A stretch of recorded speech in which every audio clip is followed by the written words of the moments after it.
I don't think that shame has anything to do with values and ethics. Я не думаю, что стыд как-то связан с ценностями и нормами. We could go back to the first question. Мы возвращаемся к первому вопросу. Somebody who has a strong shame process is capable of doing anything because they don't have any assimilated personal moral position. Люди, переживающие сильный стыд, могут поступать как угодно, ведь у них нет ассимилированных этических позиций. They can seem to hold a moral position that their partner should not be having infidelities, but they could be having infidelities at the same time. Может показаться, что у них есть этическая позиция, например, что их партнер не должен изменять, но в то же время они сами изменяют. They can use their sense of themselves as bad people as something to express their self-disgust on. Они могут использовать ощущение себя как плохого, чтобы выражать таким образом свое отвращение. Or they can express their wish to be good people as the beginning of their disgust when they do things which are not good. Или выражают желание быть хорошими, как начало выражения их отвращения, когда они делают то, что плохо. But it is usually people who have a strong sense of shame and who are desperately trying to make themselves feel better, who can do the most terrible things. Обычно те люди, которые переживают сильный стыд и отчаянно хотят казаться лучше, могут делать самые плохие вещи. And since they have lost a sense of where they end and the other person begins, Поскольку они утратили ощущение того, где заканчиваются они и начинается другой человек, they can feel ashamed of being in connection with somebody who they feel ashamed about. они могут переживать стыд за связь с тем человеком, которого они стыдятся.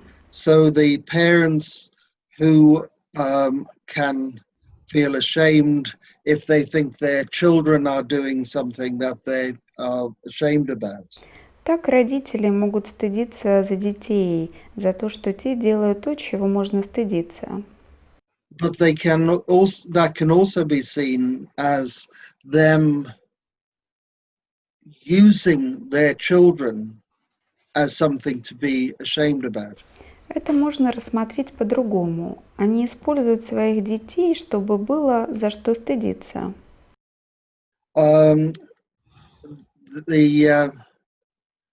There's a story about Groucho Marx from the Marx Brothers, who said, I wouldn't join any golf club that would have me as a member.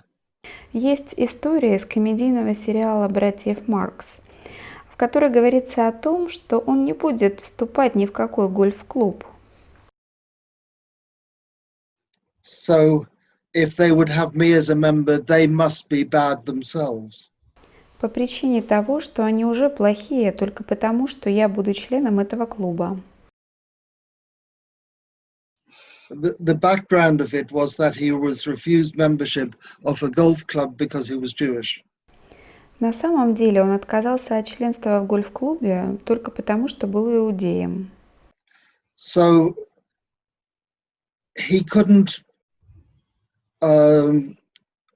differentiate their shame and his disgust and their disgust. Он не мог различить свой стыд от их стыда, их отвращение от своего отвращения.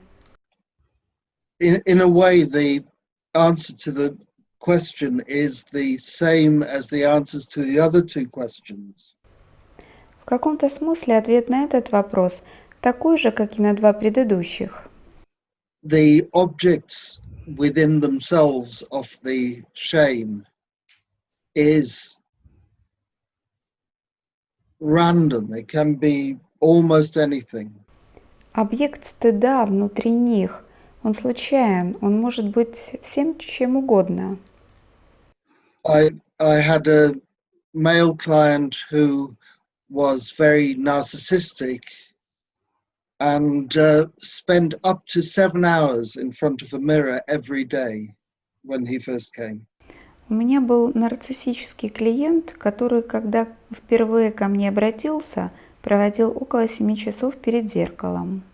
And he focused on, he'd had plastic surgery and it had left a very small scar, which I didn't even notice, but he focused on that. У него была косметическая хирургическая операция, и остался очень небольшой шрам, который я не замечал, и он фокусировался на этом. So it can be really anything. Это действительно может быть все, что угодно.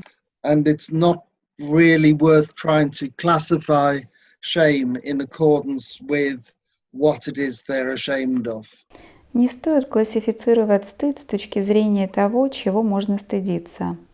The only use of that would be to try and logically convince them that they're wrong. Единственное, что здесь можно сделать, это с помощью логики убедить их в том, что они не правы. But since they know they're wrong anyway, that doesn't really add anything. Но поскольку они и так знают, что не правы, это ничего не изменит. Until they can rebalance their boundary and express their disgust where it belongs, everything is disturbed. До тех пор, пока они не смогут находить баланс в своих границах и выражать отвращение тому, кому это принадлежит, они будут испытывать тревогу.